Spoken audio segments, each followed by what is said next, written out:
The Majority Whip.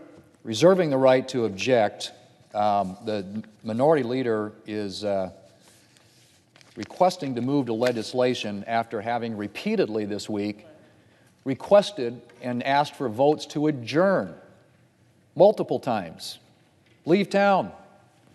Now all of a sudden, he wants to legislate. I think there's a serious question about the sincerity of the Minority Leader's request here, Mr. President.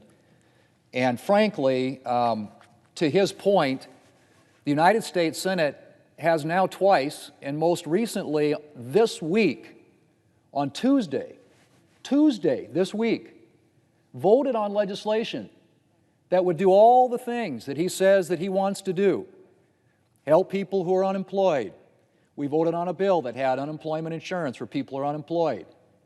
Help small businesses. We have a bipartisan agreement on the Paycheck Protection Program to provide assistance to small businesses, and that was blocked by the Democrats earlier this week. It had money in there, resources on a bipartisan, agreed-upon objective, and that is more money, more resources for schools and universities to open safely. $100 billion in there for schools to open safely. They blocked it. They objected.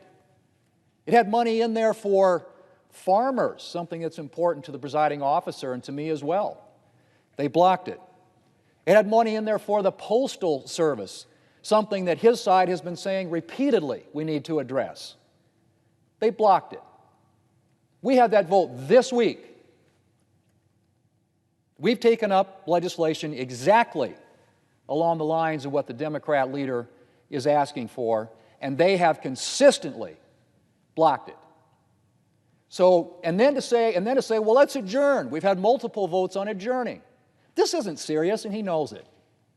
This is all about politics. This is a bogus issue to detract the Senate from the work at hand, which is to confirm a well-qualified judge to the Supreme Court, who had a well-qualified recommendation from the American Bar Association, which the Democrat leader in the past has said is the gold standard when it comes to processing and considering judicial nominations. So, Mr. President, let's see this for what it is, call it out for what it is. And the bill he's calling up, by the way, from the House of Representatives, if you look at all the stuff it has in it, and this is the all-or-nothing approach that they're advocating right now, tax cuts for Manhattan millionaires. They're always complaining about tax cuts for the rich. This is tax cuts for millionaires in New York and California. Blue state bailouts for his state of New York. Think about that. Is that really what the American people think we ought to be voting on right now when they're unemployed, small businesses need help? And that's the other thing, the bill he's trying to call up right now, has no assistance in there for the PPP program. The very program that everybody around the country has said has provided enormous assistance to small businesses, kept them in business. And there are other businesses who need that help. He talked about wanting to help businesses that are going out of business. Well, that bill that he's trying to call up right now doesn't include assistance for small businesses.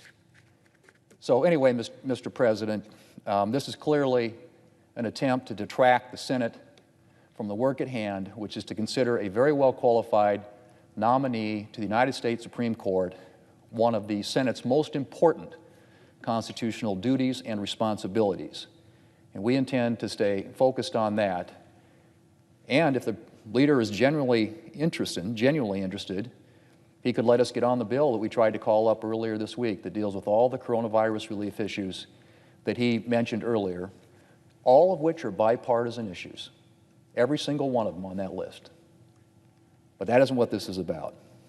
This is about politics. So, Mr. President, I object. Mr. President.